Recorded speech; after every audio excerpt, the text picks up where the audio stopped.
In order. Up first today, we have Ms. Henry from Economic Development going over a Great Grant Award, which is amazing. Good afternoon. How are y'all? So on the agenda, let me click here. And I guess before I dig into that, just kind of remind you some of the history of the Great Grant Program.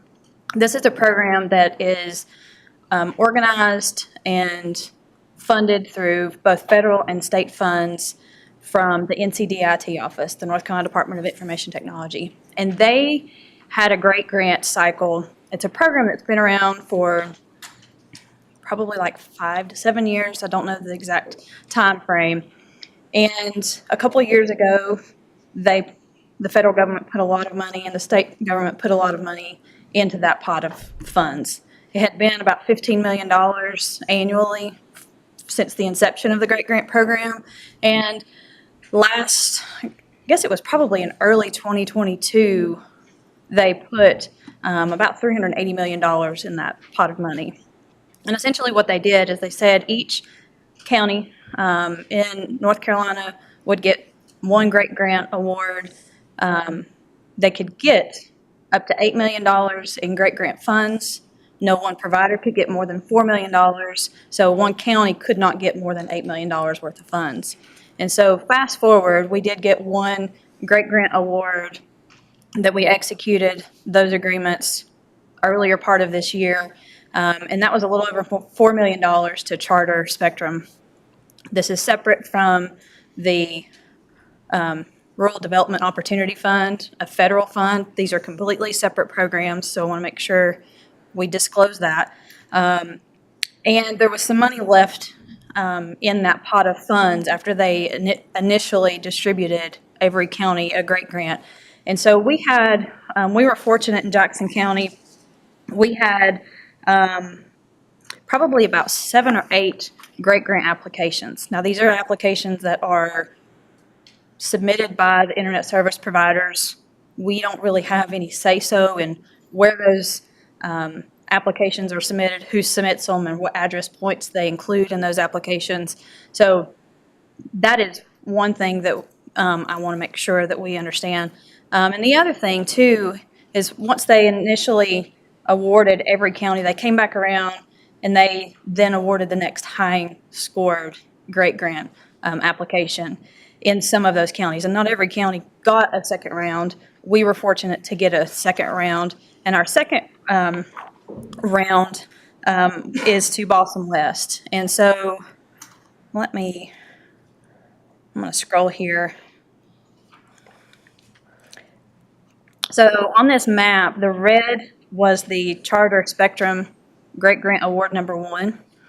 And the yellow that's on this map in the southern end of the county around Glenville, this is the Great Grant Award to Balsam West for the second round. And so these are just that. They're mapped address points for each of these awards. And so for Balsam West, and I don't know how much you want me to talk about the rubric and the incentives for us to use ARPA dollars and how we ended up at the table. It does require a match. This is something, if you recall, the board has gone through before. We did set aside up to $600,000 of ARPA replacement funds to help with these matching grant applications.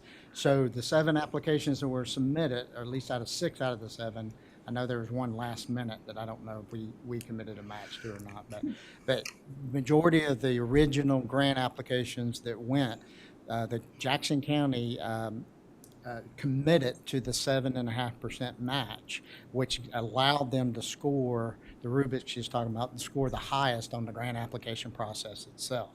So ultimately, this Balsam West grant application and award, Jackson County had already committed to the 7.5% match. Is that what we're? Right, and it could have been up to $300,000, but their award amount was a little less than $4 million. Their award amount ended up being $2,431,130.90. So that made our match requirement $182,000. And that will be serving 636 locations. And you can see here in the map, all of these kind of zoomed in a little bit more in the yellow dots. Were you able to zero in on these locations based off of the broadband survey, or was that more just the compactness of the area that was Well, served? in a little bit of both. So the Great Grant, they did use part of the broadband survey, but this was really kind of prior to the broadband survey really, being pushed. And so they did it based on previous FCC data that they had. And of course, any of these service providers, they submitted an application based on where their footprint was to extend it to what we often call the last mile. And so that's what you're kind of seeing in some of these areas. And you can, on the NCDIP website, you can actually pull up these maps and drill closer into your address to see, are you a Great Grant Award? Are you an RDOF Award address point? Are you neither? But there are some tools and new maps that the North Carolina Department of Information Technologies put out to really help our residents understand sort of where they fit into these upcoming broadband deployments. NCDIT.gov. I go to it. I think it's NC Broadband. I can't talk. NC Broadband. It's a whole nother topic. Yeah, ncbroadband.gov, I think. I'm just gonna search it and see. Is that it? No. IT.nc.gov. So then if you kind of go over to, I think, programs. Oh,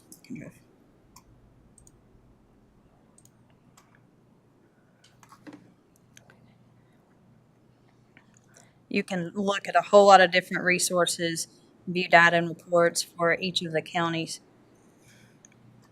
I think I can get there from this.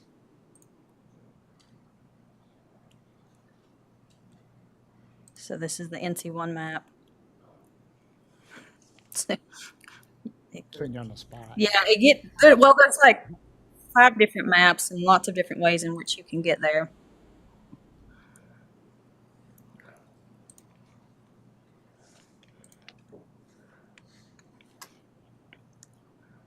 Or I can just search here. Just put in like cashers. I can't type. Oh. But, like here? Or Yeah. 01 Grandstand? Or an actual address, or you want me to put in the township? You can just put cashers, like Glenville. It doesn't really matter. You get an idea. Okay. So then you can kind of start to see, and it'll tell you Great Grant Awards. So if they've been contracted or if they're sort of pending. So I'm going to kind of go up here, and it may not show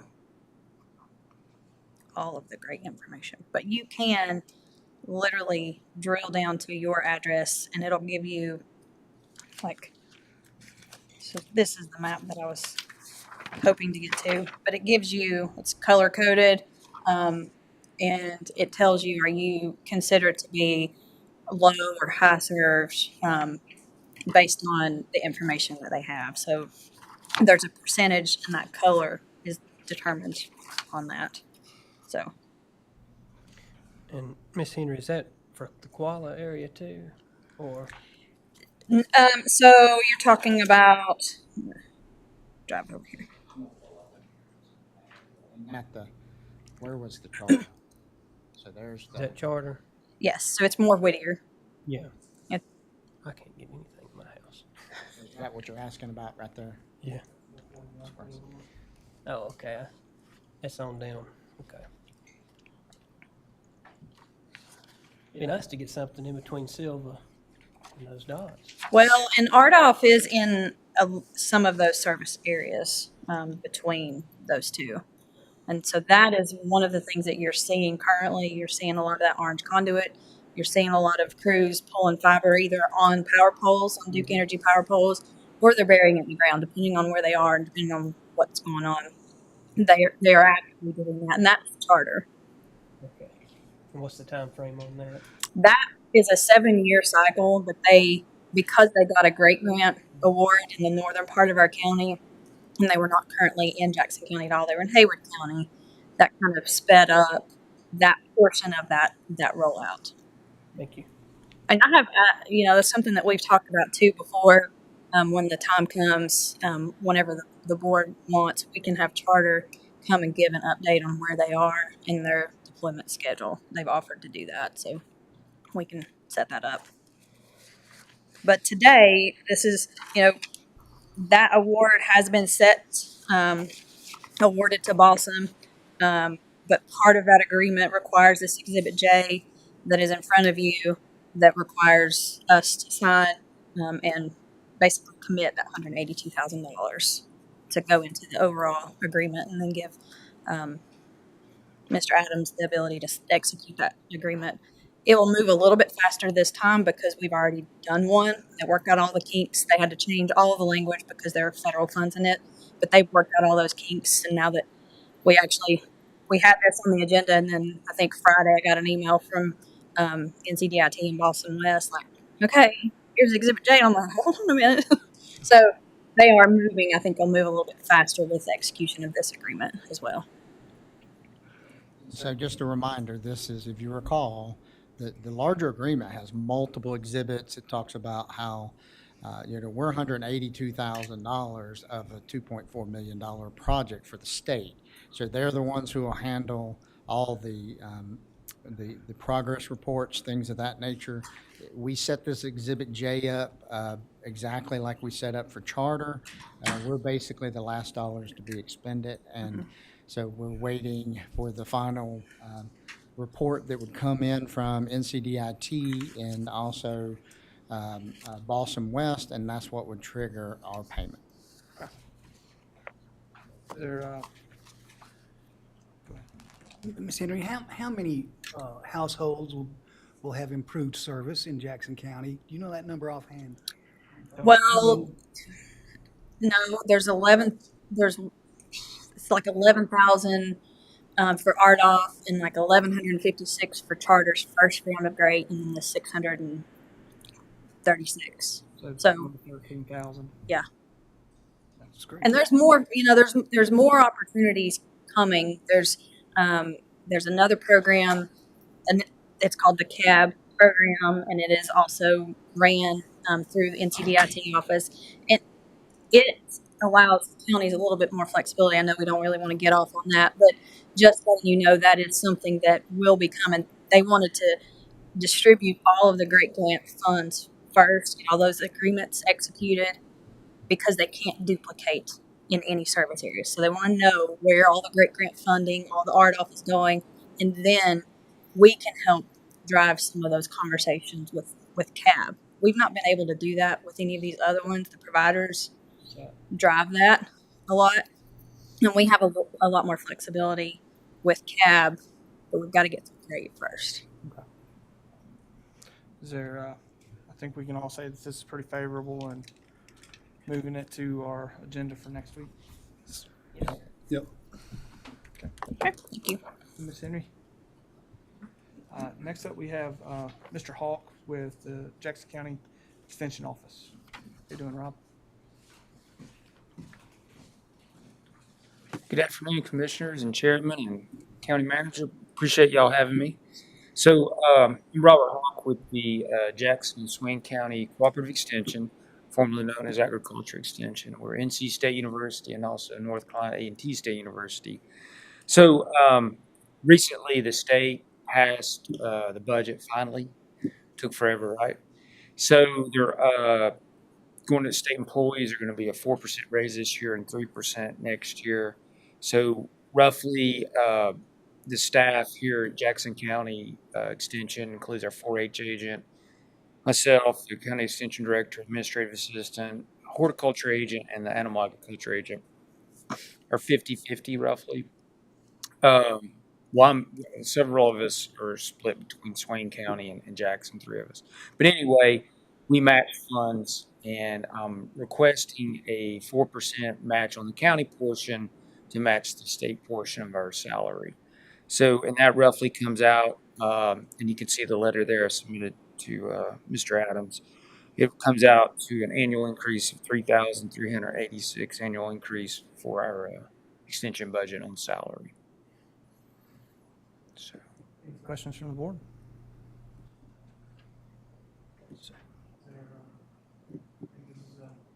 More than adequate request. Move it to our next meeting for approval. Yes, sir. Thank you, Mr. Hawk. thank you. Appreciate it. Yeah. All right, y'all have a good day. Thanks. Good. All right. Next up, I'm going to have to ask the board to recuse me due to conflict. I also serve on Summit's Board of Trustees. So Summit Charter School is coming to request some funds, capital campaign funds. And I'd like the board to take a vote on recusing me from this topic. Is there a motion for that? So moved. And a second? All those in favor? Aye. I'm going to turn it over to Vice Chair Todd Bryson. Mr. Chairman, and if I may, while you come to the podium, this is a new topic and new type of discussion for the Board of Commissioners. It's really a new discussion for any county in the state of North Carolina, and that is because a new law has been passed, the state of North Carolina, that specifically allows, up until this year, up until this law, counties were not allowed to fund capital needs for charter schools. We just were not allowed to have those conversations. There is a new law that's been passed, deeds of trust on the property itself. So even if you're granting or if you're loaning, however you go about doing that, when you deal with real property, then it does require the county to take out a deed of trust and a promissory note on that. But we'll get into those details later. Thank you, Mr. Adams. My name is Kurt Push. I'm representing Summit Charter School and the Summit Charter School Foundation. I'm joined by Foundation board members Rob Hunter, who's our treasurer, and Sarah Jennings, she is our chair. I'm the head of school of Summit. Thanks for the opportunity to speak to you. As Mr. Adams just mentioned, recent state legislation now enables charter schools to request funding for capital purposes from their county governments. Summit is a charter school. We are in our 27th year of operation, founded in 1997. We serve students predominantly from Jackson County, but also from Macon County, Transylvania County, and Swain County. We are in the midst of significant enrollment growth. Over the last 4 years, we've had about 28% increase in enrollment, and that has precipitated our expansion plans. We're currently in the midst of expanding our facilities to accommodate our enrollment growth and to accommodate future enrollment growth at the school and in our county. Right now, we are in the midst of a $6.5 million capital campaign. We have secured $4.8 million toward that goal. $2 million of that is in hand, and the remainder is in pledges that's committed over the next several years. So the purpose of our funding request is to request a loan in the amount of $2.5 million that would help bridge our cash flow through the construction project, with our full intent to fully repay the loan and carry the full cost of the construction. Summit Charter School Foundation is debt-free. It's our intention to stay debt-free. But we do seek a loan from the county to help bridge the cash flow through this project. I'm happy to answer any questions that you might have about the project or any of the specifics of the legislation. I have provided you with our letter some background information about our school, as well as information regarding our capital campaign that we have shared with our funders. 57 new students, huh? Yes, sir. Nice. Mr. Push, is there an interest associated with that loan? With the loan that we're requesting, Yes. We would expect that there would be interest associated with that loan, yes. And are we gonna set that interest rate? Yeah, so currently, right now, the discussions I've been having with the group, and it really is up to this board. If the goal is to basically keep the county whole, meaning not to cost the county any money when borrowing this loan, it would be covering the closing cost, that'd be attorney's fees, things of that nature. And then also covering our interest that we currently make on money. So currently, right now, what is approximately that, Owen? Right now, we are currently, in our savings, we're making about 5.5% interest. And so that's, now, having said that, this is all completely up to the Board of Commissioners and your negotiations with the school. But if the goal was to just make this where the county is completely whole, then that's the type of interest that we'd be discussing. And so this is not a private banking conversation. This isn't about prime and what going over prime. That 5.5 is just basically based upon the return we're getting on our investments right now. And if we don't get that in interest, then ultimately we're obviously losing funds. And the time frame for repayment of the loan? Well, we would be open to discussing that through the terms of a loan if granted, but it is our planned expectation to be able to repay a loan within 3 years, 36 months. 3 years, okay. And each year, you may have already said this, but each year, how many new students are you? This year we have 57 new students. No, each year's going up. We've continued to grow over the last 4 consecutive years. Yeah, Is there another K through 12 in the state charter school? Do you know? there are in the state, yes, sir. Out of space and having to turn families away. Yeah, you had 28% growth over the past 4 years. And Mr. Adams, is there any, is it dangerous for us to do this, to get into a contract like this with a school? I know you said it's kind of new. It's absolutely new. So a couple of things that I would throw out for thoughts when you deal with this. One is education as a whole. How do we view this request in regards to how does this compare to requests coming from our public school system and our community college system?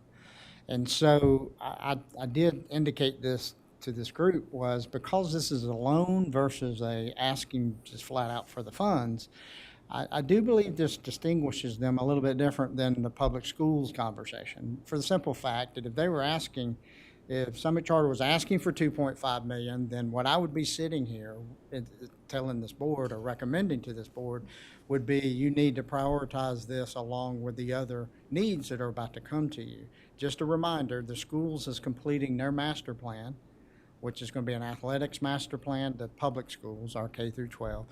And then it's also going to bring in answering the questions that you all had about the middle school and capacity and the cafeteria. All of that is about to come and be revealed to you as a board. The other issue too is the community college. The community college, if you recall, has a master plan that they're attempting to accomplish. And the community college just received $10 million from the state legislature to help accomplish that, but it doesn't pay for the entire amount needed. And so these are all items that are going to be coming before this board in the next few months, by the end of this calendar year, at the beginning of next calendar year. So what I would say, if this was a request, I would basically recommend that this gets lined up with all the other priorities and you make your decisions based on that. Now, what makes this a little bit different is it's a loan request. And I do think that potentially allows you as a board to separate this from those other priorities for the simple fact that it's different. School board isn't coming and asking you for a loan, and neither is SEC. They're asking for a grant. Now, the risk that you're saying, we would secure this with a deed of trust. And so what is unusual is nobody wants to foreclose. I believe the Summit would not do this if you didn't think you could raise the money, pay the money back, and move forward with it. That's great. but ultimately there will be a real deed of trust and promissory note put on this property. And so the only risk, the biggest risk I see out there would be obviously if there's some reason or another that there's a default. And I'm being as honest as I can. Nobody wants to work on trying to foreclose any public, this is charter school, but this is a public school. I mean, it's just a different form of a public school in North Carolina. And so that's the only, looking out 3 years versus, just hopefully their fundraising efforts are successful. My conversation with this executive leadership is they feel comfortable with the 3-year timeline. I feel more comfortable with the 3-year timeline. The reason I say that is if you extend this out 10 years, 15 years, it becomes complicated in 10 years, 15 years. This is something that hopefully can get done and completed and off the books within a shorter period of time, and hopefully all that risk just goes away. I think longer term just plays into a bunch of other risk. So, I could ask the attorney. I'm not sure if John has been involved with this, but it's all brand new. But at the end of the day, this will be set up like a true, no different than a mortgage on your personal home. And if you default on that loan, then there would be some consequences to it. I agree, Don. This is sort of a new chapter in the way the General Assembly has decided to deal with this. But I agree with your input to the board. And so the only other item there is if the board wishes to consider this is the other thing is, do we have $2.5 million alone? Okay. And so I would recommend that if we wish to continue this conversation for us to explore that a little bit further, I would recommend that this not be taken or considered out of our sales tax discussions because we have Articles 40, 42, and 46, 40 and 42, the 2 half-cent sales tax. A portion of that is dedicated that goes towards public schools. And then 46 is a portion of that quarter-cent sales tax is dedicated for SEC, for public education. That funding, that total amount with the request coming up, I believe there's enough funding to really create a true 5-year plan with public schools and SEC. I believe if we inserted the $2.5 million into this conversation, even though it's a loan, it could impact some timelines there. So I would more than likely recommend that the board look at our overall general fund balance in this discussion versus the sales tax fund balance if we wish to move forward and not impact other education priorities. If we went, you said 5.5 is what our funding interest rates are now. For simple math, what would that be in interest that the county would gain from a $2.5 million loan for over 3 years? Ballpark it. If you do it on a monthly basis, it'd be $217,631. So a couple $100,000. Okay. And would it be a quarterly payments back, or is that? You'd have to set that. It could be monthly, quarterly, semi-annual. So the monthly makes that number smaller. If you go quarterly or semi-annually, it'll make that $217,000 larger. And what would be the pleasure if Summit Charter had its wishes? What kind of payment schedule would you be projecting with knowing the resources you have to access to? Yeah, we would suggest monthly from our point of view.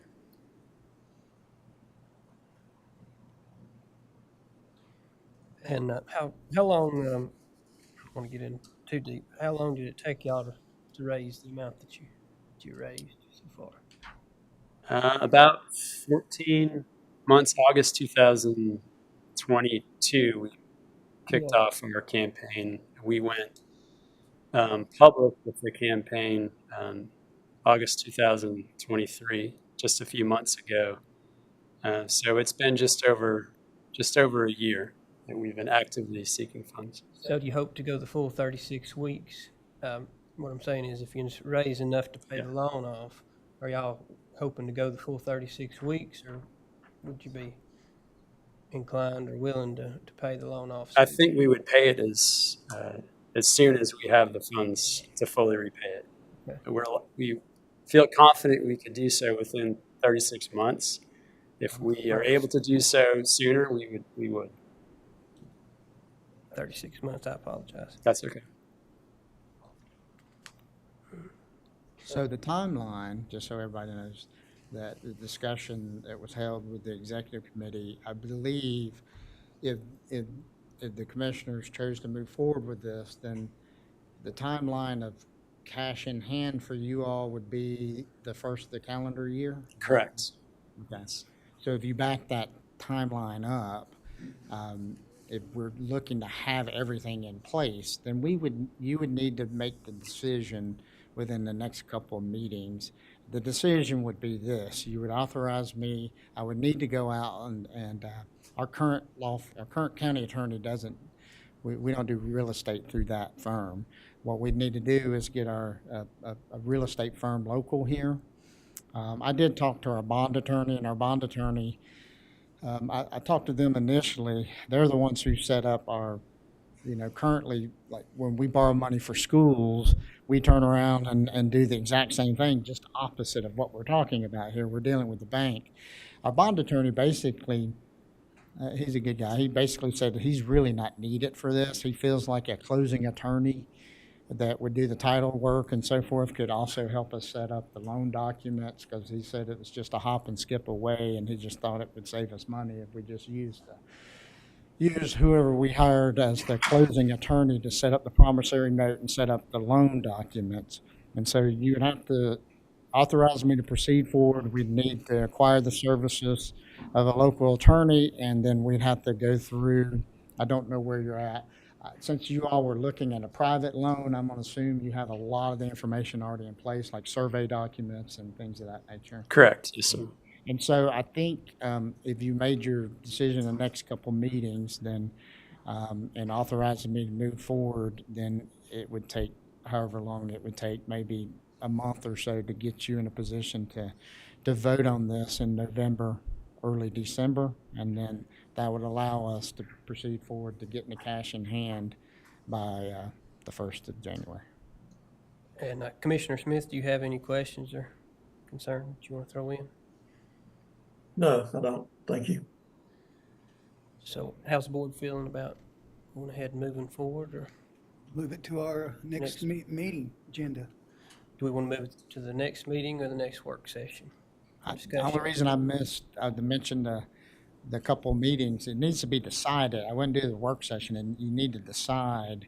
You need to give me the direction to go acquire legal services, and that would be with the intention of drawing these formal documents within the next 2 meetings. So either you need to put this on the next agenda, or then the next agenda for you to give me that direction. Well, let's just move forward and put it on the next meeting. We good with that? Good with that, John? Yes, sir. Thank you. Thank you.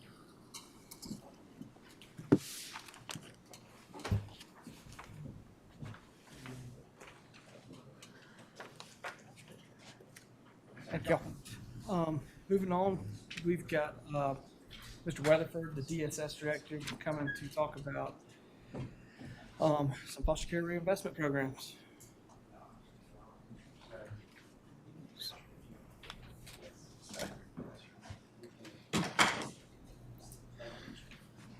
Good afternoon. Thanks for letting me come and speak with you guys. Let's see, got an attachment in the show to bring up here. I've got Shelley Foreman with me from VIA, our local management entity, mental health organization, to talk about this. I'll just kind of go through this slideshow here as it was presented to me from VIA to talk about what this program is, a little bit about the history and what it can help our County Department of Social Services do. So the history of this, if you want me to go ahead and just go with it. You can. I'll answer your questions. So one of the other local management entities or managed care organizations out in the eastern part of the state, Cardinal Innovations, started this program to reinvest around $30 million back into the child welfare system that they work with for any child that is in foster care and Medicaid eligible, which is essentially all foster children that are going to be Medicaid eligible. And it allows for those departments of social services to use this funding to help with sort of new, creative, innovative ways to serve foster children and their families, to either prevent kids from coming into foster care or limit the amount of time that they're in foster care, or make anything better about the foster care system than the way it is currently. So each month, these participating counties received a portion of the per member per month capitation payment that VIA receives from all the Medicaid eligible children. And this is funding that comes through, is it Department of Health and Human Services? Right, it's federal through the Right. department. And so, so these payments will come through the department, and then the department would utilize the funds to help their foster care system. So, and these were set to expire in June of 2023, and Cardinal and VIA merged at some point during early 2023. Well, or we late actually, they were 2022. much larger, but 9 of their previous Cardinal counties came into the VIA catchment area. And so we decided to continue the program and look at the data and see how it was working, and then now expanding. Right. So, so you can see here in the history continued, there's a number of bullet points here. These were sort of the initial ways in which they were hoping the funding could be utilized, and ways in which this funding could help support the foster care program. And now this project is being continued. The current participants are these 4 counties of Alamance, Chatham, Rowan, and Stokes. And they have been participating in this program for, is it 2 years now or 4 years? Since the Cardinal started in 2020, and for us, Okay. it's been 2 years. Okay. Right, 2 years. And so the data that they've gathered from those 4 counties is presented on the next few slides. And I won't spend a lot of time on these, but just kind of gives you a dollar amount for the types of activities that they've used for this funding for. So access to non-Medicaid funded needs. So things that Medicaid won't cover. Let's say we're taking a child into foster care, or trying to prevent a child from coming into foster care, and they need a bed to sleep in. We can go buy that bed. We can't bill that to Medicaid. Nobody can bill Medicaid for that, but it's one of those things we could buy for a family to help alleviate a barrier that they have to providing for their child, or something like that.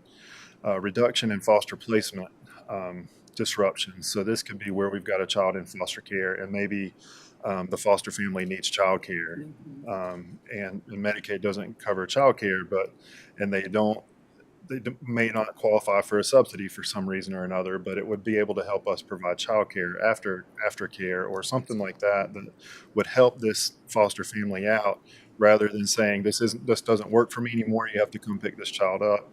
Any kind of funding need that we could help these families with to keep these children placed there, we could use the money for that.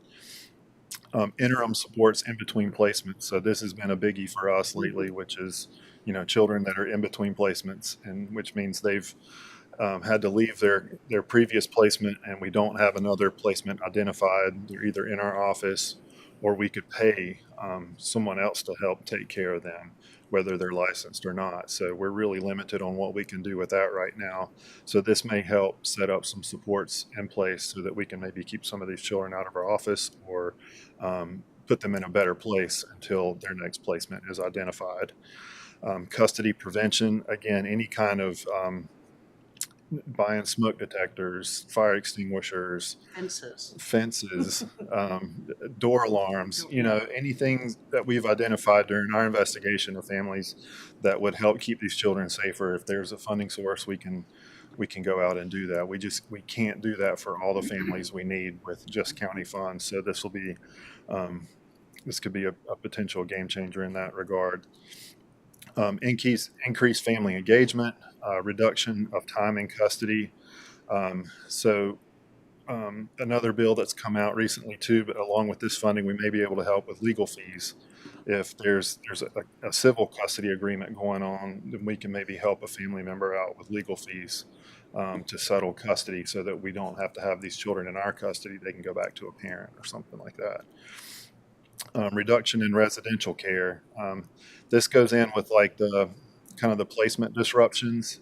So if we can provide supports to children that are having behavioral mental health issues, if we can provide them what they need, then perhaps they don't need a higher level of care and they won't have to leave our area. They can stay in their foster homes here. And there's just a various amount of ways we could spend funding to do that and help folks out. And then kinship licensure is another big one that's on the horizon. Next month, we'll be required to pay half of a board payment to a kinship provider home that is in the process of becoming a licensed foster parent. So that's something we've never had to do. It's not something we budgeted for this year. It was just kind of introduced and passed, and now we're going to do it. So, the state's actually picking up a quarter of that payment, and the county will pick up a quarter of that payment. So, for those children that qualify, that'll be an expense we could use these funds for as well as to expand that program so that we can maybe get more families involved in caring for children, and they can receive some financial support to do that, to kind of take the burden off of doing that. And here are just the indicators. These are like the numbers of instances in which this funding have been used for these particular activities. And on page 11, you'll see some examples. These are kind of in the weeds a little bit, but just examples of ways we can spend this funding to meet these program goals. So again, like if you look down, reduce the number of children in residential care, increase foster parent training. So that's something we could do. Along with that could come, maybe we can provide a meal and childcare for them, because we know they have children in their homes. So if we're requiring or asking them to come get more training, we can provide the childcare and the meal for them to reduce the burden of that too. So again, with kinship licensure, the same thing, the fees, the training session, meals, childcare for all of those, any physical exams that come up, any of these requirements that don't really get talked about until it's time to do it, fire inspections, things like that happen. So, and also providing incentives, we could build in some incentives that aren't covered under any funding source either to get folks to want to get more involved with fostering or caring for children. And then the rest of these, I won't go through them all, but the rest of these are just different ways in which we can maybe use this funding to help with our outcomes. And then on the next couple of pages are examples from Chatham County and what they were doing, which is that one of their main goals was to increase the number of licensed kinship families. So they saw a 95% increase in fiscal year 20 when this funding got introduced, and then another 55% increase in fiscal year 21. So this really had a profound impact in their ability to license more kinship providing homes. Can I just say, this was an area, I guess it wasn't until several years ago, and I've been in it with VIA for almost 25 years now. I don't think I realized how challenging it was for kinship placements. So if you want a family member and a loved one in the family to be able to keep that child until the child or children can either be returned to the home or become a permanent placement, they don't get funded the same way that like a foster family gets funded. So things like childcare, after school care, food,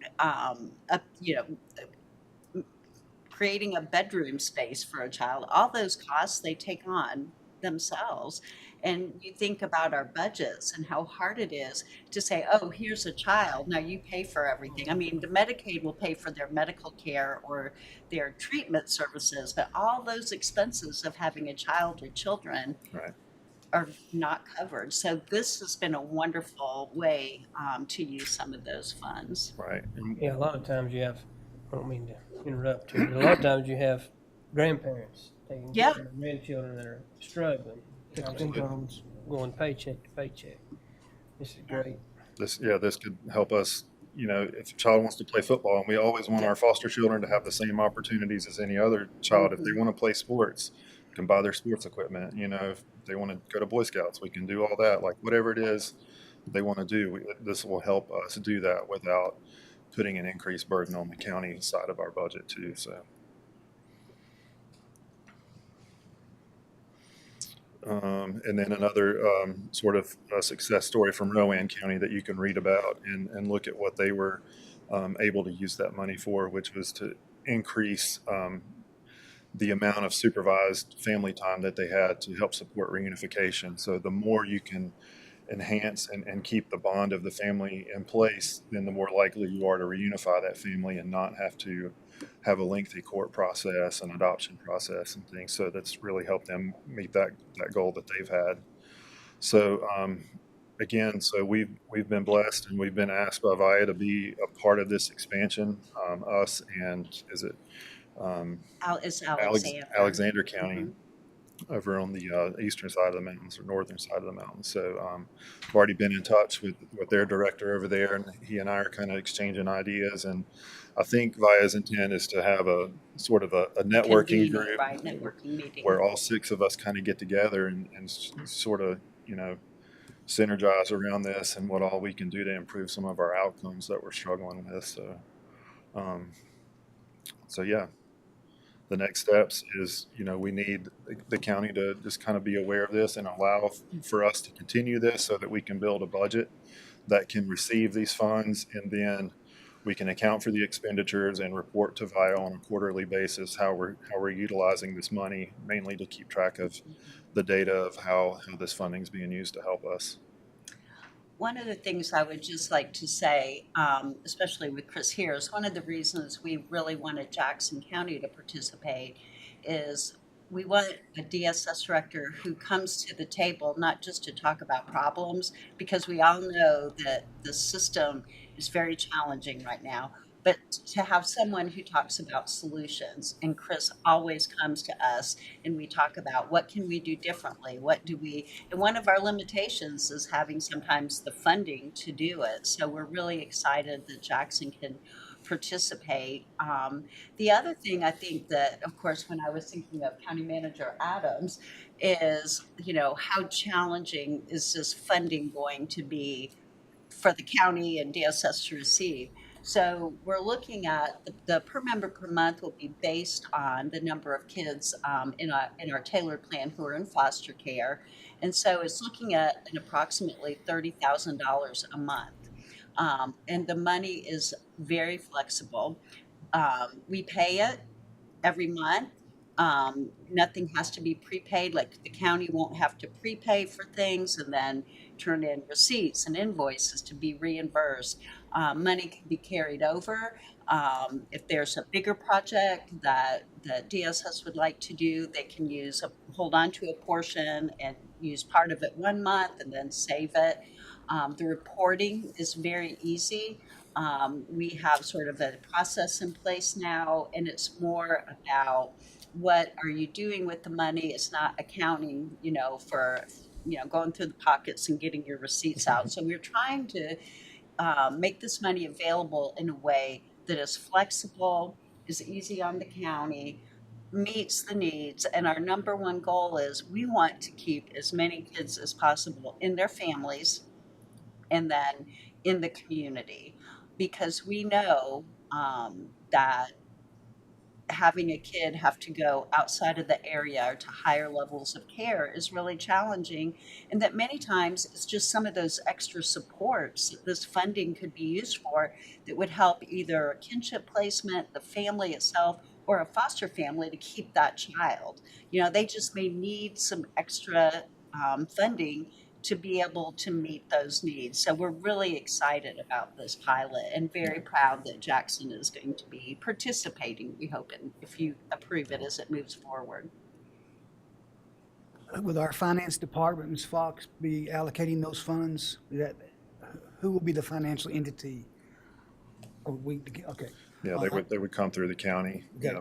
Good. And just out of my own ignorance, what type of, and this could be an average, what does a foster family receive for a child, and what would a kinship average amount monthly would receive for a child? The amount just increased for regular foster parents. It's just under $1,000 a month. So a kinship provider would receive roughly $400 a month per child. Yeah. So half of that would be covered by the county, half of that would be covered by the state for those payments. Thank you. I'm just happy that this has come along. I know so many struggling, again, elderly people that's taking care of their grandchildren. Mm-hmm. And I hope some of these funds go towards and help some of those folks. Thank you for Thank you. bringing it to us. Okay. Questions from the board? So you would look for a motion to, not necessarily a motion, but So the next steps would be, and I've been talking to Chris a little bit about this and Shelley. It's really a budget because the money has to be put in place for it to be expended. That's just basic accounting. And so, as you can see right now, you've heard from Shelley that this money is intended to be flexible. So the challenge Chris and DSS has right now is they need to get a budget in place that obviously allows them to proceed forward. This is the reason I brought up this slide when we talk about these goals here: access to non-Medicaid funded needs, reduce placement disruptions, interim support between placements. I could see a generalized budget where it really is we're talking about approximately $300,000 in a year. I know that ends up being $360 if you do 30,000, but it's going to have to be an estimated revenue of, let's just use $300,000, and then there's going to be a budget of about $300,000. Now we have to calculate that for this year. It'll be during our calendar, our fiscal year, so so it end up being a little bit less. So if we just use half a year's, I'm just trying to get everybody to understand what's going to come back before you. You might see a budget in the amount of about $150,000 to $180,000. That's $30,000 a year, maybe a little bit more, or excuse me, a month, for however many months we have left in this fiscal year. And then what Chris is challenged with is he's going to have to create some line items that are general in scope, like what you see here, and allow DSS to go through and start trying to create plans of what's successful and what's not. I can imagine that as he proceeds forward, that they'll have to be flexible in regards to when the opportunity comes up, because the same opportunity is not the same every month. There may be a different opportunity to do reducing residential care one month versus interim support between placements the next month. So that's the type of flexibility I think that I would imagine when you see in other counties that they're having to move with the needs, right? And so, ultimately we have to match that. So what's going to come before a board is a generalized budget similar to that, asking you to approve it. And that's what will put the money in place and then create the line items for the director to start expending funds for these programs. And then what we're also going to have to do is, as Chris starts coming up with concepts and ideas how to expend these funds, there's going to have to be more conversations held between DSS and finance in regards to just internal financing policies. And that's not initially what needs to be voted on by this board. What needs to be voted on by this board is basically the budget amendment and the budget that puts this program in place. And then afterwards, there may be, if it has to be driven to the board level, most of the time it doesn't, there may be have to be some conversation with this board about internal financial policy issues. We just don't know yet. I don't know when we start talking about funding families directly and indirectly. These are things that I know that Darlene will have to sit down with Chris's staff and Chris and just make sure it fits within our internal policies. And if not, then we have to deal with that. But that, for this board's sake, it really is just passing the budget is the next step. Chris, do you think that that's something you can get to us by next Tuesday, or is that something we're going to see in? VIA is working right now on developing the contract template, and we're hoping in the next month or so, that will be done. I think one of the things that Chris mentioned is we're going to try to bring the participating DSSs together with the new ones, because I mean, it's like, it's a great opportunity, but you need to start thinking it through to help them sort of tease through what worked for them, get better ideas, for Chris to tailor that to the county and tailor it to the county accounting practices. So I think it will be at least a month or so before we'll have, you know, more. I know you're going to be like coming up with ideas and working on it and trying to integrate it with other things, but I would say the first of the year would be realistic, since we're middle October, before you have the contract in place, the budget done, and everything ready to get started. So in the next couple of months. Yeah. So funding won't start until all of this is in place, that 30,000 a month. Correct. So Right, that would right. mean that number that Mr. Adams mentioned earlier will be a little less. Right. I mean, I'm it also- just depends on when it starts, right? Yes, sir, okay. I'm also, I should be receiving a copy of the reporting form that they want us to use, and I think it would be wise to kind of look at that and sort of base our budget idea off what that reporting form looks like, just to keep things clean.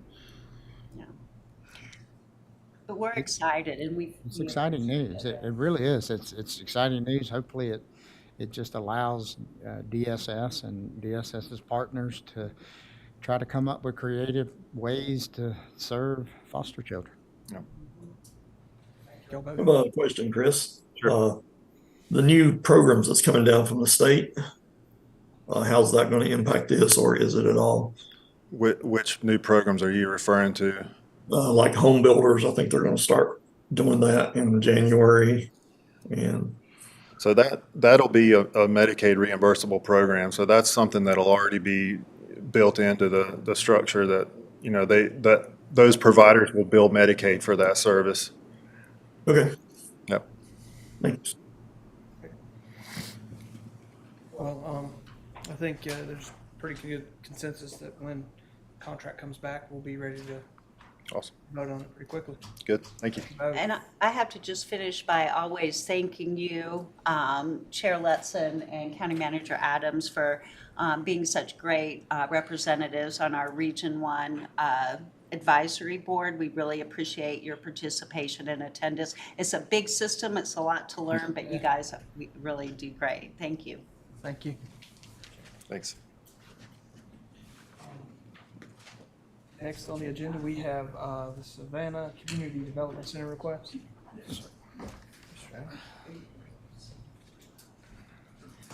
So the first item is something that I believe Commissioner Bryson had brought up in regards to, there is a request from Savannah Community Development Center. I did provide a cover letter that was written to me, but it's really intended to be written to the Board of Commissioners. Just to give a little background, there are multiple community centers within our within Jackson County. We do own a couple, but the majority are owned by nonprofits. This particular one is owned by a nonprofit. We do allocate funding on an annual basis. Can you remind me how much that is? $1,500 that we try to assist all of these community centers with just general maintenance, but occasionally these community centers do have higher needs that $1,500 doesn't necessarily cover. So what you do have is a request in here, and specifically, if you look at this cover page, it's really these couple paragraphs. One is in regards to falling ceiling tiles and sheetrock, and the other is parking. This cover letter does mention several other items, but for today, those are the two items that I believe that are being requested to be reviewed by the board. And so ultimately, what you do see is there are some pictures in here, bear with me scrolling around, that does show the ceiling requested funding to help with the repair. And there is a quote in there for the drywall ceilings of $4,580. And then you can also see in this paragraph here, the item of concern is the parking situation. And there are quotes in regards to the parking. And ultimately, you can see One is coming in with additional types of stone, and the other is a smaller quote of just really bringing in smaller stone and doing minimal repairs. So the request for the board to consider is the 4580 for the ceiling and either 4536 for parking repairs or 2800 for parking repairs. And just so everybody knows, the buildings that the county does not own, we can't just, this comes up again, we can't do the electrical, we can't do the physical labor on that, especially if it involves trades of plumbing, electrical, things of that nature, because we're just not allowed to do so. We're allowed to work on our own buildings without, actual electrical license, plumbing license, but we're not allowed to work on private buildings. Is, Got a quick question. Do we know how many extra parking spaces that this would enhance the facility? I'm going to see if Commissioner Bryson can help with that So they're conversation. hoping to improve their handicap parking. Right now, they've got a pad over there that's paved or it's concrete, one or the other. And they're, for the voting purposes and other purposes, they're hoping to extend that over towards the chimney or on over into the grass area that's there now. That way that they have more handicap accessibility. I'm familiar with that area. Our family had many family reunions there. Right. And also, the ceiling, I mentioned it before, but it actually fell when I rented the building. I didn't do it, but it fell during the time I was there. But as you can see from the pictures, it's still in rough shape. So I think that. is it just age, or is it another? Is there Well, another issue like water damage? I asked about leaking, and they said no, that they thought maybe it was from prior leaking, but they've got a new, or it's fairly new, it's a tin roof on it. Okay. And so I asked about that, and so it'd be up to the board, I guess, up to us to decide which parking area and if we wanted to move forward with the ceiling. I'm definitely for it. To me, community centers throughout the county is really a heart pulse of that community. And the commissioners historically have given that support. Looking at less than 10,000, so I feel like it's a worthwhile cause, and let's get their parking right, especially considering it's a voting center. What would be the funding source? We have $10,000 set aside for community building renovations outside of the $1,500. And with the parking they got now, it's pretty good, but you go over by there on a Saturday, it's packed most Saturdays, and they're parked in the grass and things like that. So I think it'd be beneficial to them, and like you said, it's used all the time, and it's good. So, thank you, Mr. Chairman. Favorable to go ahead and put this on our next week's agenda. Okay. Moving on to the additional parking at the public library complex. Yes, sir. So this is requested, this item is requested to be put on the agenda. There's apparently potentially some interest in the public in regards to purchasing the property being discussed here. The property being discussed, and I'm actually going to pull this up online. Just bear with me. I should have done this before I stood up. But ultimately, this is property that was purchased years ago. It's right next to the old courthouse, the public library. The initial concept to purchase this property was for additional parking. And so what you do have enclosed in your packets while I'm pulling up this other information is we did go out and acquire the services of Victor Lofquist to try to give us an estimate of what it would take to knock down that house and actually create additional parking. And just bear with me, I'm talking and doing this at the same time, and sometimes I can't chew gum, and that's in my way. Where am I at here? lost myself here. There's the pool. There we go. All right, so the parking being discussed here, we call it the Gaelic House. This is the property that was purchased back in 2019. You can see that the sale price was $50,000 that the county purchased this property. This property ultimately at this point has really just been, we tried to build it off. It suffered a fire. And so it was damaged through a fire. And so what we did was we ended up building it up. We painted it. So a lot of the windows were out and so forth. We made it safe. It doesn't look like a brand new house, no, but we tried to make it at least not, it does look a lot better than when the previous owner actually owned the facility. Ultimately, as you can see, when I go back and show you the study that was done to add the parking, and this is something that was brought up at our last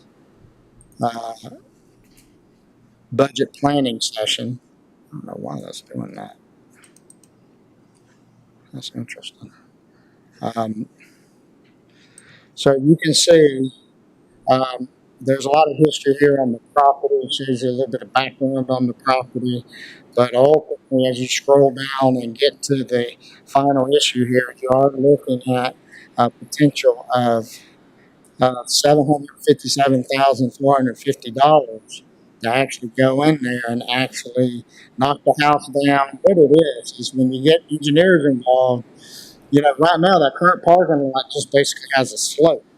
But also you don't really pay attention to, there's a retaining wall on the backside of this house too. And I'll show you when I go and take you to the street view from Google that you have to take in consideration when you're backfilling and doing all of this. And so ultimately you can see Victor had estimated $47,000 per space. He did provide, look at there, that is strange how that ended up doing. So he did provide, there we go. He did provide a drawing. Ultimately, you can see the spaces that would be added there with the drive that comes in and out. And then ultimately you can see just the cost is expensive because how steep it is. I think in his summary, I believe there's like a 30-foot difference in elevation between this road and this road, and that's what you're dealing with when you try to extend that parking lot out. So that is one of those things that if the board obviously chose to move forward on, then we'd have to be willing to spend those types of funds to turn it into parking. I've looked at that facility. I'm just not quite sure what else it could be used for the county's sake other than parking. The reason I say that is anything that we do turning it into a public facility, we have to take in consideration ADA accessibility. And so anything that we talk about doing in that house, I've been through that house, and that house really is about 3 different levels. You can walk up with a nice patio. Let me go back to the aerial. So when you look at this house, I believe that's as far as I can go, zooming in.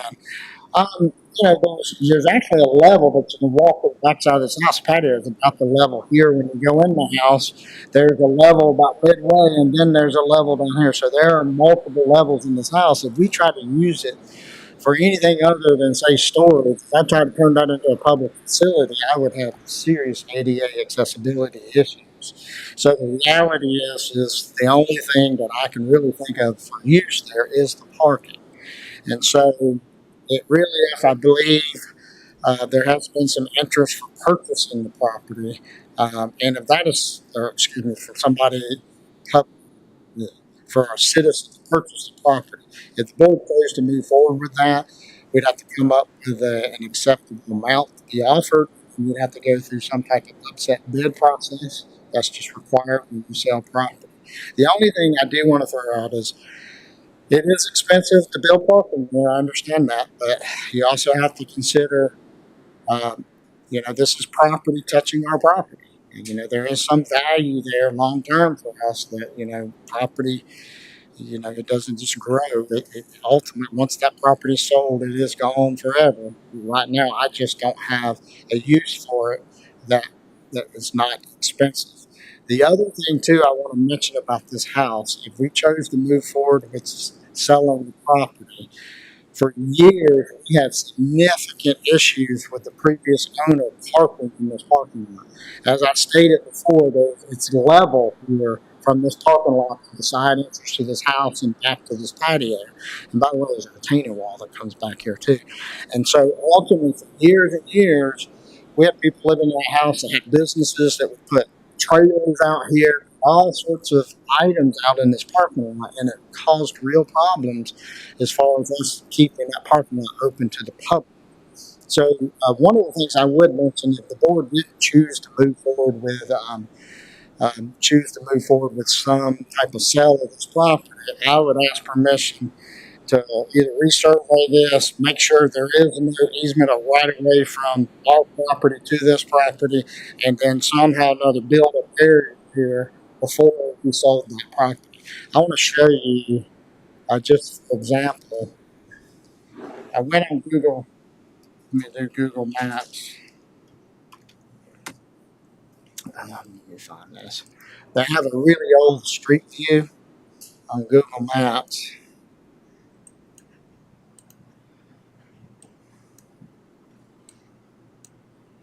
All right. So the house we're talking about is right here. So what I'm going to do is, it was interesting when I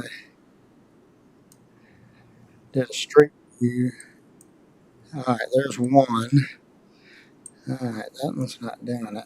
It is interesting how they do their street views. Now look that they've updated it.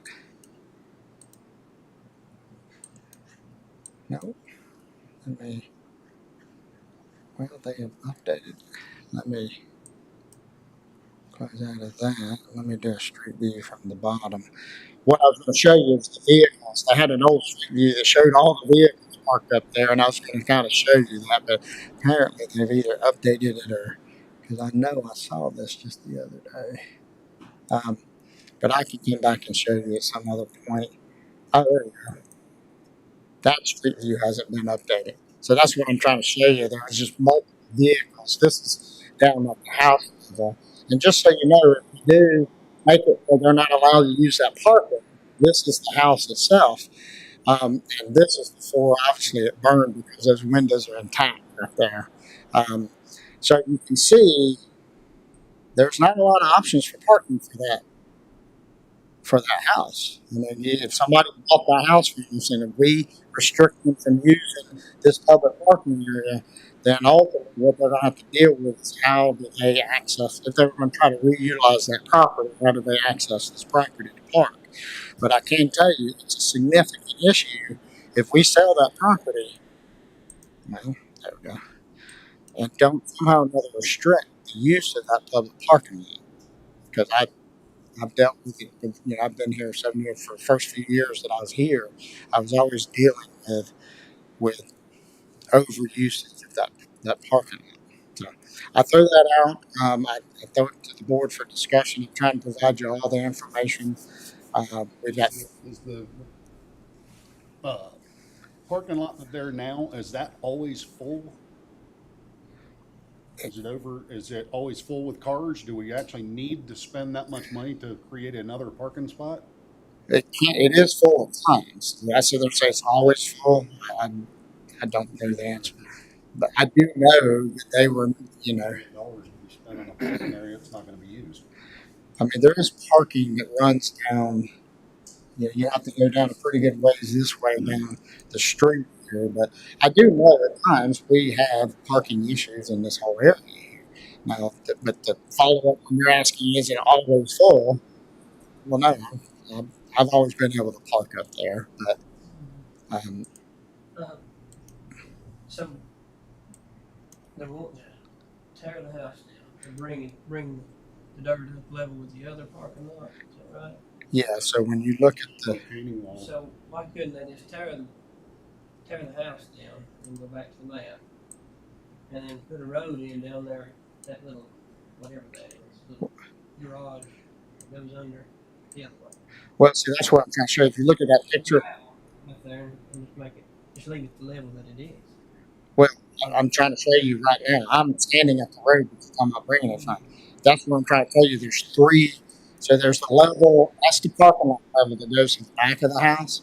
And then you can see this level right here where I'm saying that's lower than the parking lot right here. And then you have street level. So the reality is I'm not quite sure. You might can maybe pull a drive here and do parking here and have stairs that go up, something of that nature. What was developed, yes, is that this would be fairly level all the way across. But I mean, I can go back and ask the engineer to reevaluate this. But if we do an aerial of this, we also got to make sure that if you build a parking lot here, another thing too, I need to show you that from the street view, that it's just always deceiving to be making these, you know. That's why you can pay an engineer to go look at these things. When you look at it from the top, let me make sure you see this. See that patina wall? Okay. So when you start talking about, see, so there's a section up there that's at that level, already at that level. So if you start, I guess you leave that alone. I don't know if you took this house out and tried to use that second level we were looking at, and whether or not the engineer would come back and say, okay, well, you need a retaining wall here. So I'll go back to the street view. Would it be possible? There's a park. It's not far from there, just down Keener, kind of in this corner. There's so many old oaks right there at that house. To just get rid of the house and then somehow incorporate this park into it, because there's already a sidewalk, and you could just, we could give that to them as green space and not have that ADA compliant really matter, would it?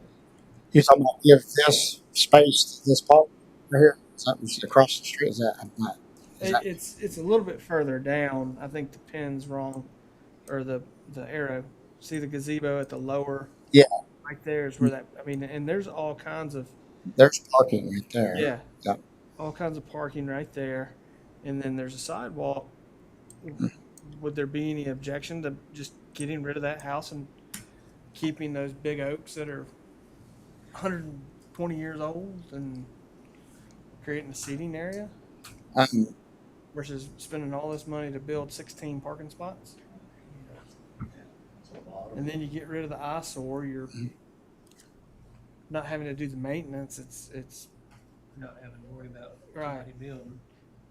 I don't know if the town of Silva owns that or what, but So, yes, I mean, ultimately, the main thing we'd have to do when we, the reason I didn't immediately just have maintenance go out there and hire somebody to knock that house down is because there has to be a little bit of planning on how we're going to leave this back in here. How do we leave it safe for people to, right now, it's as safe as it can be because it's backfilled and nobody can walk off the end and fall into the hole. So if we did knock this house down, then mainly I'd need somebody to tell us how it needs to be left. right. Yeah, because I said there's a level here, sort of a mid-level, and then there's a level here. So what we want to do is if we did knock it and just clean it up, just make sure, I just want to make sure it's safely accessible or not accessible at all. What I mean by the public, because we do have to protect the public from walking. Like if you notice, there's a level here, but see here off that parking lot it falls off. Okay, so then that's where I still think we'd have to come back up here with this parking lot, make sure we have some type of barrier and just things of that nature that I think we could knock it down.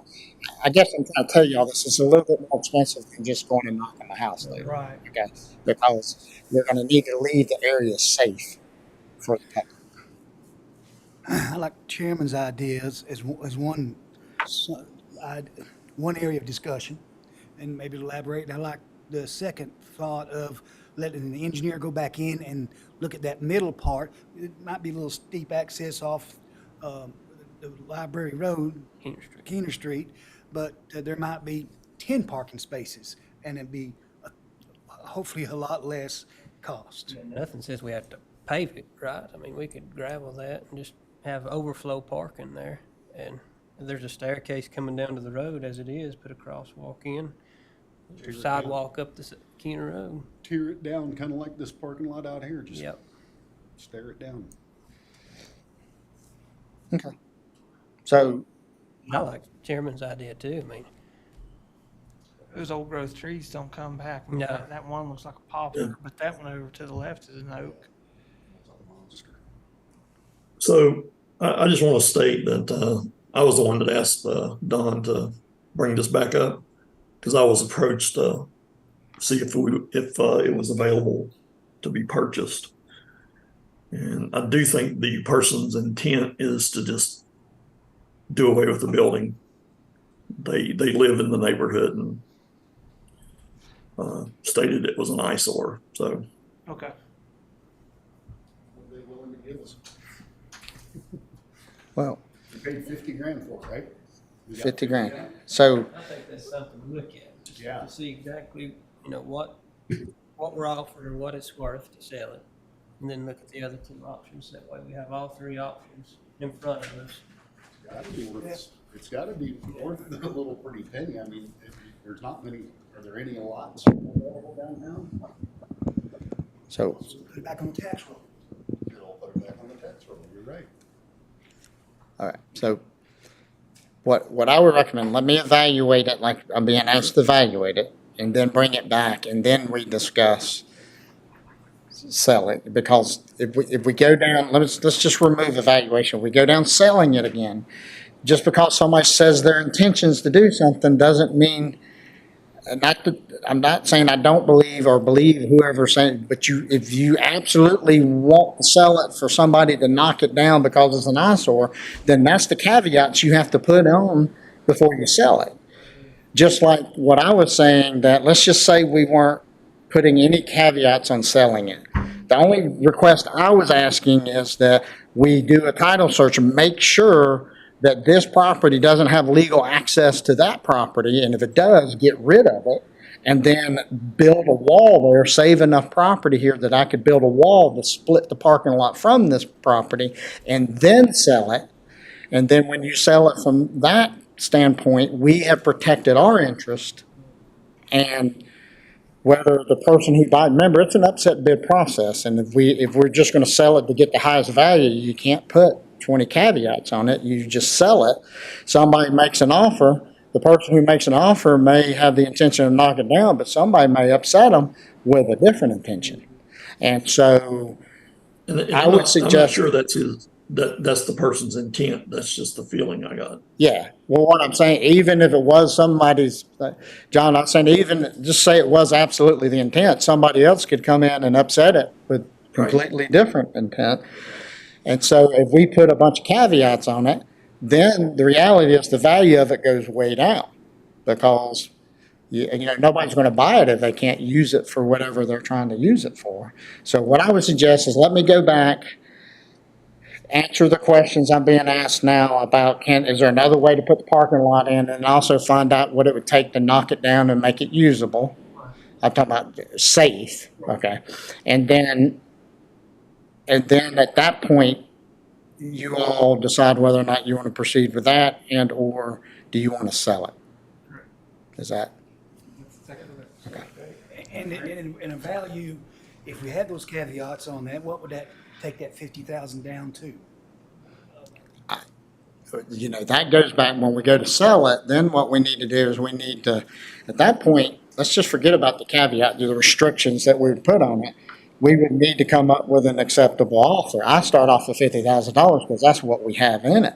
The reality is the question would be, do you actually go back to fair market value?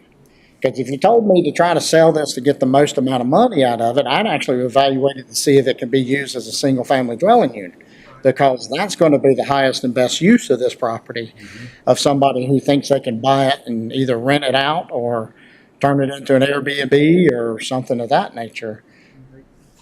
But we're not a private entity. We're a governmental entity that need to take into consideration all of these issues.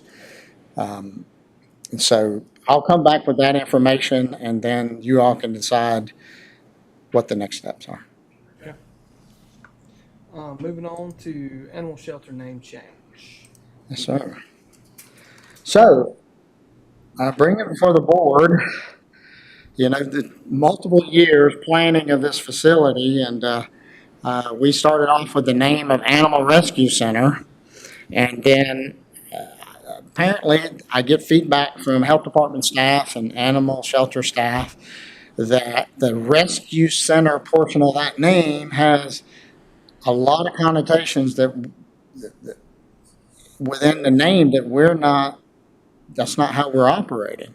What actually occurred when we opened this facility, and I think this was unanticipated, we actually got a lot of animals referred to us from veterinarian to all sorts of agencies, that these were animals that were needing to be truly rescued, like either rehabbed or something of that nature. And so ultimately, I did have just literally nobody had said this at the beginning during the planning process. It's kind of surprising to me because this name had been used so many times and nobody's ever given that feedback. The request is to go back and just change the name to what we are, and that's an animal shelter. And I want to go ahead and make a couple other statements for the public, for the nonprofits that we partner with. We greatly appreciate the nonprofits that we partner with. But just for everybody's knowledge, we are not, there's a phrase out there, we are not a no-kill facility, okay? There are facilities out there, there are nonprofits out there that run shelters that are no-kill facilities. What that means is they do not euthanize, they will not put an animal down. But to be honest with you, what those shelters actually do is they send the individual animals to shelters like ours to be handled, okay? And there are circumstances with our animal shelter when we're dealing with rabid animals, rabies, things of the nature that the health department has to legally deal with, the animals must be put down.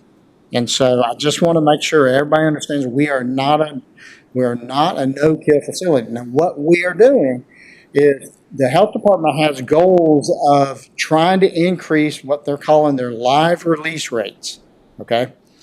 Live release rates is partnering with the nonprofits, partnering with all the entities to try to increase.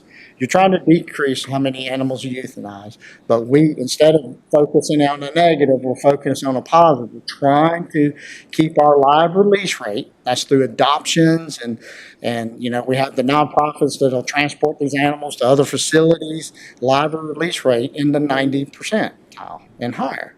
That's the goal. If you go back and look at some of the previous goals of the health department, that's how they view this.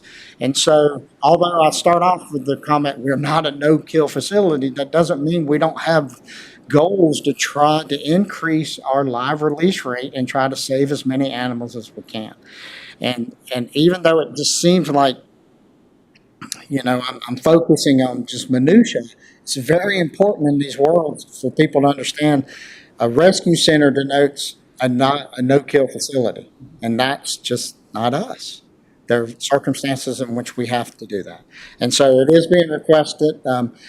At this point, there have been no other signage, so there's no entrance signage. This is the only signage right now. As you can see, there's just very minor changes here. Ultimately, you can see that we can reuse letters to be reused here. I would order the same letters and go ahead and just go back to the Jackson County Animal Shelter. The staff did come up with other names, Resource Center and all of this, and I said, look, at the end of the day, my lesson learned here is we need to call ourselves what we are, and we're an animal shelter. And so having said that, just looking for approval from the board to do that. I'll go ahead and order once we do that, we'll order the change of these letters, but that also would allow us to order the main entrance signage and all of that. Okay. I think we're all in accordance with that, in agreement. Moving on to license plate agency update. Okay. So this was going to be a general update. Previously, I gave a general update that the license plate agency advertised just letting you know, we were preparing for these conversations. We did not apply initially. And that's what I was going to report to you, that there was a couple private businesses interested. So what we found out is apparently those private businesses did not qualify. I get out of your way, did not qualify, and the license plate agency has now re-advertised. So I found that out like this morning, and then I asked Tabitha, as you can see, she has a nice report. There's already been work done on this. The county was researching this. So I've asked Tabitha to come and talk to the board and in essence talk to you about the county applying to provide license plate agency services. And I'll pull this up here.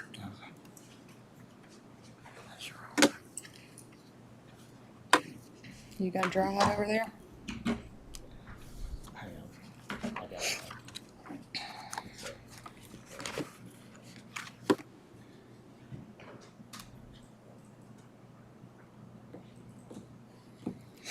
I'm trying to skip ahead.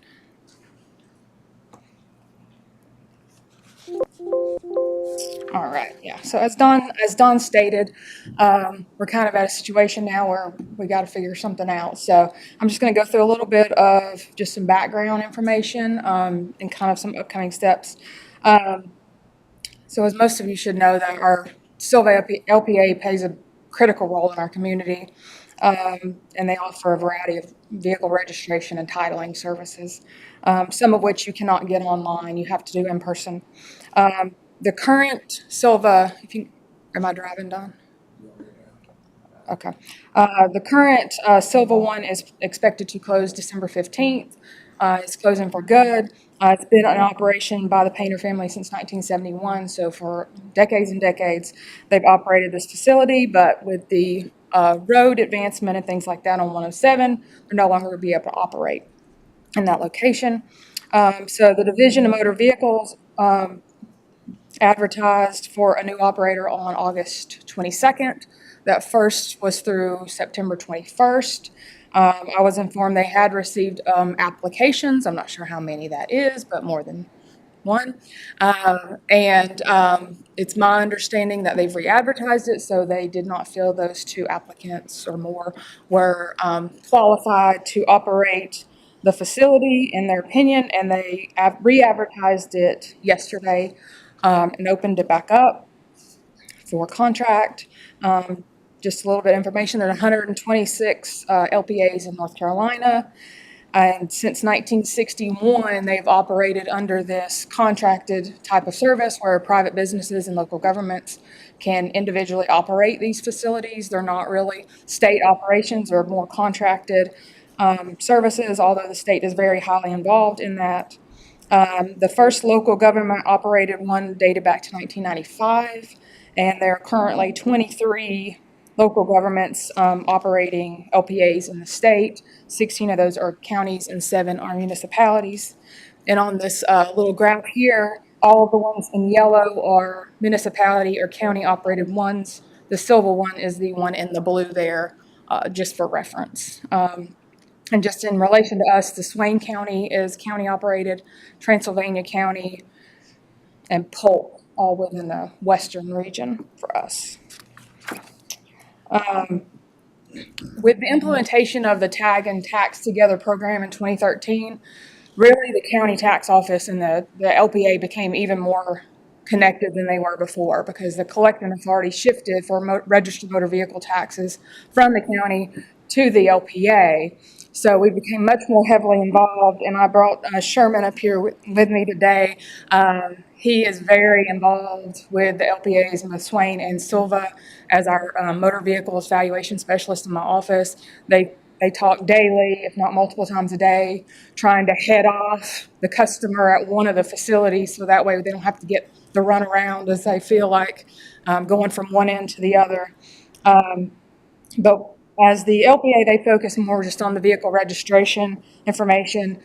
The tax office is more focused on valuation, making sure you're getting the right situs, your taxing districts.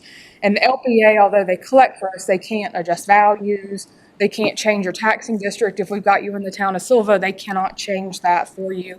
It would have to come through my office to get that corrected.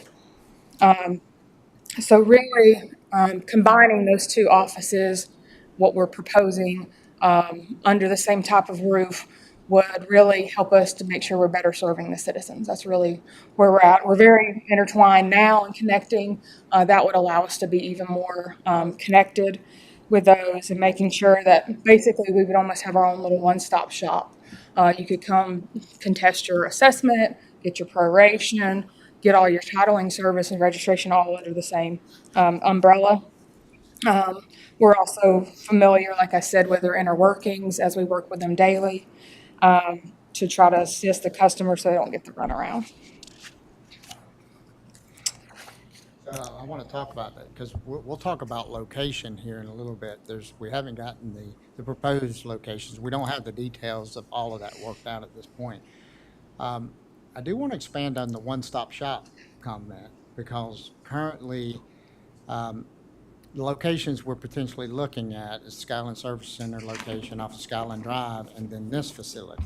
So when you start talking about a one-stop shop, I want to make sure I understand if we were to find an off-site area, would they still be able to do one-stop shop? Or? Yes. Okay. Yeah, if we do it in the location we're proposing here, it would be in connection with my current department. At the Skyland Services Center, my motor vehicle personal property specialist would go to that facility with them. Go to that facility. Yes. Yes. And just a little bit of a timeline. I would anticipate that it would take at least 6 months for us to get this in operation. As anybody's familiar with personnel at the county level, it could take us 6 weeks on a good positive note to hire employees. So that really is where the delay comes in. So there's a potential of 3 months where there's going to be no LPA services in the county. They'd have to go to Macon County or Swain or one of those other facilities. And this is just an estimate. I would say it could cost as much as $25,000 to $30,000 to upfit the space, do the furniture. We have to send people to a 3-week training course in Rocky Mount that's required. So all of that would add in, depending on which facility we go with. One of them is more of a blank space. One of them is going to take a whole lot more, construction to get to that point. And then DMV, they do provide the computers, the printers, the paper. They said we wouldn't be on their server or anything like that, so we don't have to provide the server. They would handle all of that. And of course, the 2 spaces we're looking at are completely dependent on their approval. They could come in and not like either one of them, and we're kind of left there, or they could prefer one to the other. Whether it costs us more to outfit that one or not, we're kind of at their mercy with that if we were to be accepted. One thing for sure, though, the space does have to be ADA compliant. There has to be one of the windows that's ADA compliant. You have to have proper parking, lobby space, secure storage for facility or for inventory, things like that are required from them. And just a few bullet points of things which for us is a little bit more different than just a private business that have to be done before we could get one in. Of course, we would like to make sure we get your approval at first to even apply. And then we would need to submit the application and the financials. We would be interviewed by DMV. That would, I'm assuming, probably be, if you approve this, me and Don and probably Darlene, any of you that would be interested. They can do that remotely now, so that's good. You just have to go to Rocky Mount for that. And then after that, they would go through their approval process. It would be submitted to the commissioner, I believe is his title, of the DMV for his approval. They said that could take up to 30 days. And then, of course, we would have to get job descriptions prepared, advertise the positions, interview the positions, hire the positions, all of those sorts of things. Oh, I skipped one. We have to come back in the meantime and get approval for the funding that we would have to move around in the positions to get approved before we could hire the people. And then we would get Public Works in that time to upfit. Depending on which space, if they're approved, they could have the upfits done before we even get the personnel hired. Just depend on how that will go. Then we'd need to get all the IT stuff installed. They'd have to do, like I said, the 3-week training, and that's required in Rocky Mount. And then we'd also want to make sure, and I'll discuss this in a second, that we would all want them to all be notaries as well, because they do have a notary service through the DMV.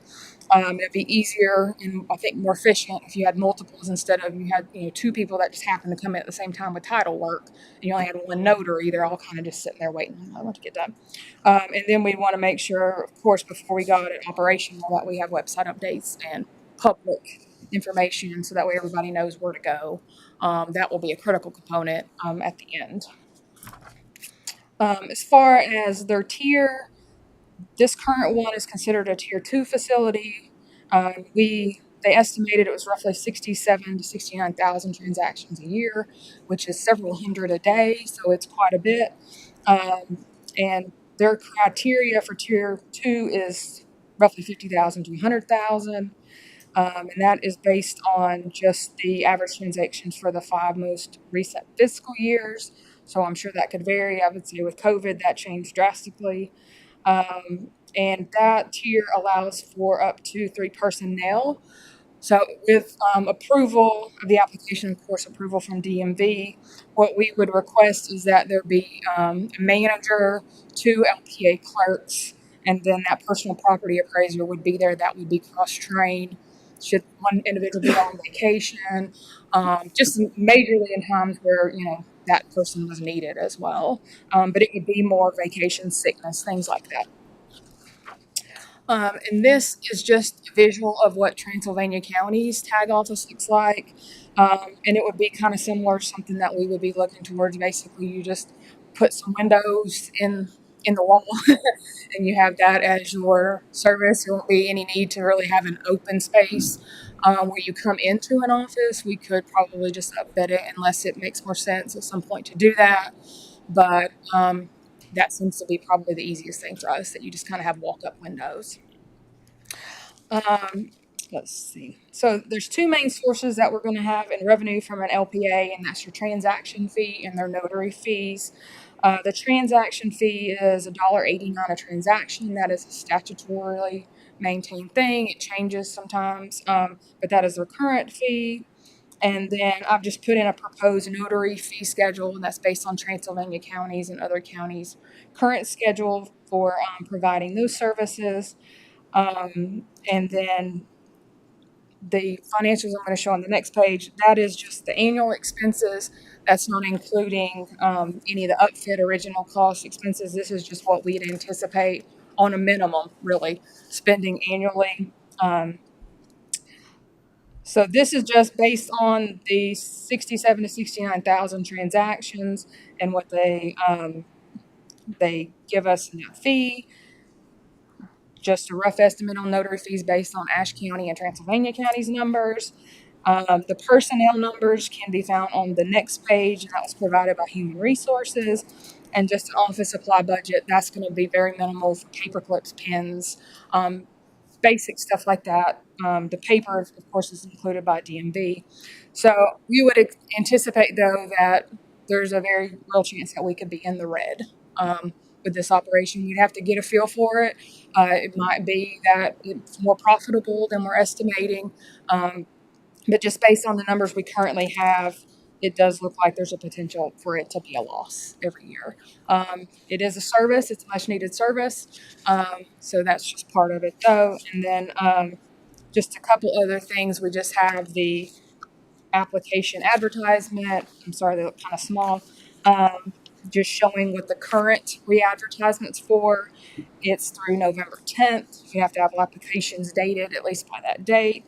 And then the last page there is just what the application is, and we have to provide financials. We'd have to provide proposed locations, things like that, which we've got prepared, and I've counted parking spaces and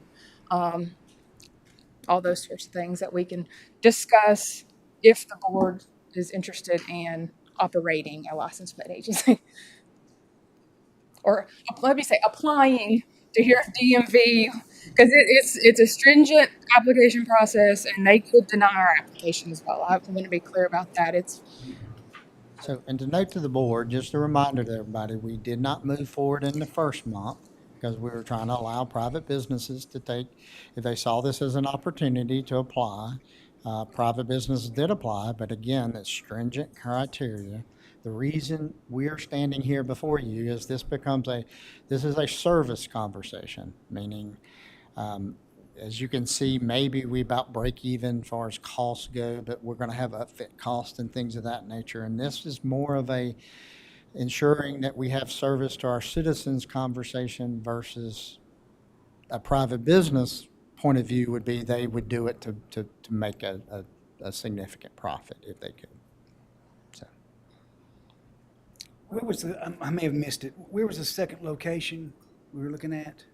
This building in Skyland Services Center, where the driver's license and Board of Elections are now. Whereabouts in this building? Right now, we're currently practically right below us. If you walk past the collection, you come in and the main entrance and you walk past the collections, walk past what used to be code enforcement, that back hall there, we would renovate right there. There's a what you call it? There's a Vending machine. vending machines and so forth in that area. You have to really look at it. It connects to her interior offices. So when you look at that space, you don't need necessarily as much space because all you're really dealing with is the front end space. You're not having to create all these individual offices that we're talking about. So it's the back hall of this building. And knowing that we were going to have a renovation of this building maybe in the next 10 years, would that be of any impact on going inside here? It sounds like it's probably a good location for you and your offices, but we're going to remove it again in a few years? It's not. There's really not a lot. Cost. It'll have to be redone. When this building is planned, it's really hard for me to try to plan this in a way that somehow or another is cost effective for something 5 years from now.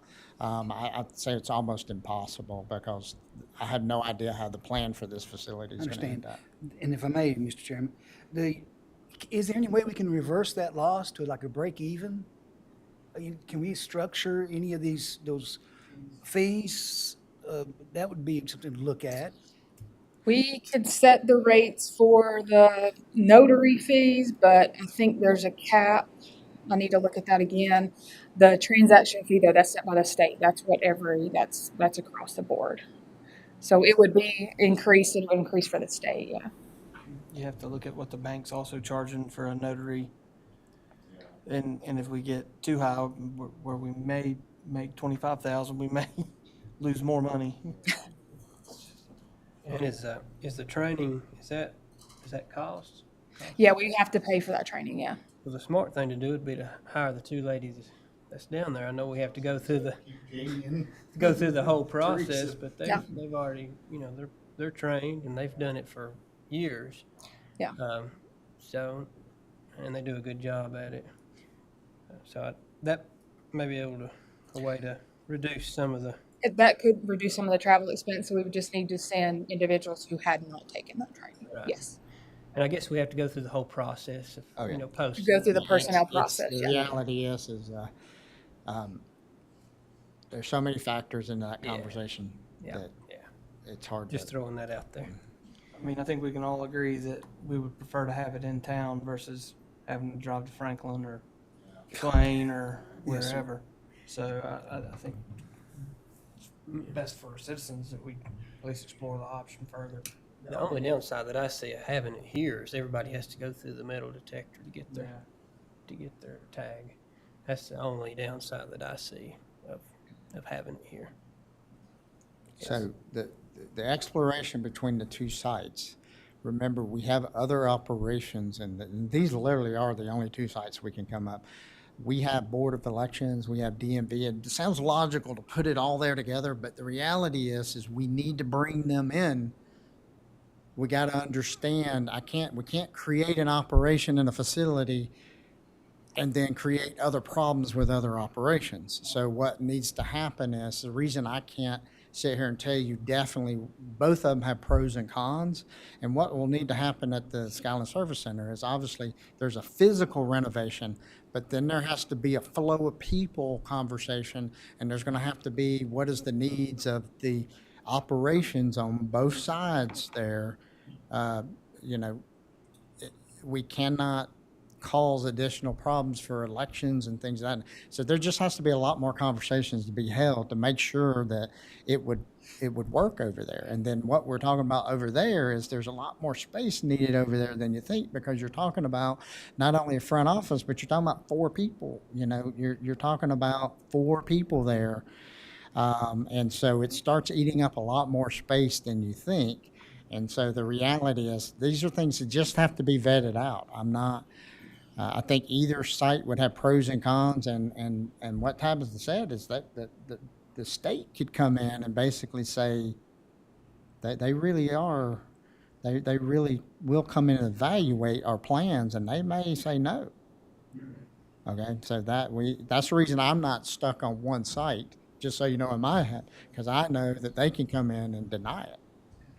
Why would a private company want to lose money every year?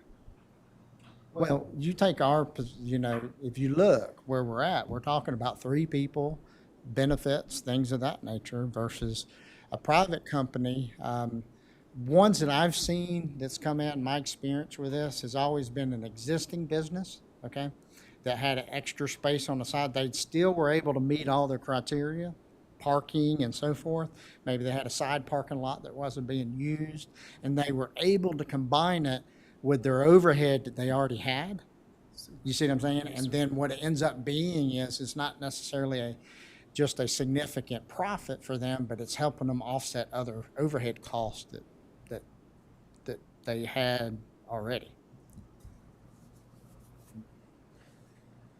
I think we need to do a little bit more exploring. I'm for it, but I think we need more information from the county in terms of how we, So what will happen, I mean, ultimately, we are looking for permission to apply. Now, we can apply at some point, however we need to do that, with the understanding of final approval from the board. But the main thing is we just don't want to miss this. What's the next deadline? The 10th. 10th, okay. Yeah. And so we can bring it, I don't know if we'll be ready by Tuesday, but maybe by the first meeting in November, we can give you an update. And that's where we just basically are looking for this board to give us permission. Because the initial application is really not that complicated, right? It's literally just, you see what it is. It's giving them our financials, naming the location and things of that nature. And they will vet people by giving them financials. I would almost guess that's what I'm thinking that's partially what booted happened the with others those out, previous yeah. applications. They got vetted before they even came out here. And so.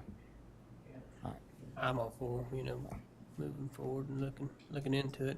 I'd feel a lot better, like Commissioner Jones said, as if we broke even, but we gotta do what we gotta do. No, It is a service. yeah, county manager said it's a service. And we very much, I'm just using basic numbers. There could be other fees we get besides the transaction notary fees that I'm not privy to at this time that could help us break even. I mean, I feel like too, if you're a good operation and you start to build more too, or maybe we might not break even for a couple of years, but maybe we start getting in the green, 2 or 3 years down the road. And I can tell you these grades and so forth, these fall in line with her current grades and her operations right now, meaning I don't think we have room to adjust the salaries to these positions because they need to fit within our scales and fit within her operations. Is it too premature to have conversations with the current staff about if they have any desire to retire or I planned on, I actually had got Sherman one day and we were getting ready to go do that. And then I got an email that said that they had applications. So I kind of paused and then this kind of got thrown back on my plate like yesterday. So that was fully our intention to go in and have conversations with them and get a really good feel for everything they think that would be beneficial for us to have in this facility. I mean, they've worked in it day in and day out. I think Janie's on 40-something years at this point. So they know more than we know up front what they need. So that was fully our intentions, and we will make sure we do that before. And I would have had that done if we didn't kind of get thrown in the fire yesterday. I fully expected it to be another week or two before we even knew they were going to re-advertise if it didn't work through. So, I don't mean to keep we're back in. Something else we may have to look at is additional handicap parking for the older people coming in to get their tags. That way they don't have to walk from the bottom parking lot up. Yes. So that's something that I would look at. Yeah. Yeah, that's a good point. Well, I think there's consensus to go ahead and fill out the application and see where we land. We'll give an update the 1st of November. I don't think we'll be ready by next Tuesday, but 1st of November, I'll try to have some type of just update where we're at as far as the numbers, salary numbers and so forth won't change. It's really updating what we found out about the facilities themselves. Right. Yeah. Thank you. Well, we're not gonna go through our general discussions of the health board since we're not all present. So with no other topics, is there a motion for adjournment? And a second? Second. All those in favor, say aye. Uh, None opposed, we are adjourned.